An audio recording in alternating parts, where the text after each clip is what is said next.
gamit nga nito is panlagay sa wrist. Kaya siya tinawag na wristlet wallet. Ang ganda ng mga review nitong wallet na to, kaya gusto ko rin siyang makita. Ayan oh. Wow. Kaya naman pala, ang ganda talaga ng quality niya, oh. Parang pang mall. So, ganito nga hinahanap ko, yung pwede rin lagyan ng card, cellphone, lipstick, or makeup. Ito yung makeup natin.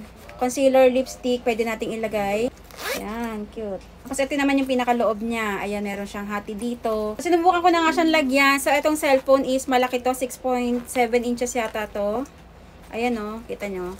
Kasyang-kasya siya. Meron siya lalagyan ng cards dito. Meron pang space dito, tsaka dito. Sa paper bills, kasya siya kahit naka-diretso. Kaya nga rin pala ako ng coins dito. Yan, pwede kayo maglagay ng coins. Talagang ano to, multifunction na wallet to. Sobrang ganda. And then, ang gamit nga nito is panlagay sa wrist. Ganyan. Kaya siya tinawag na wristlet wallet. Yan oh. Yan talaga yung purpose niya. Nilalagay siya sa wrist. So, yung quality ng wallet ito is napakaganda. Tamang-tama lang sa price niya. Yung tela niya is nylon with cotton feel na malambot. And then, kita nyo naman yung zipper. Talagang high quality.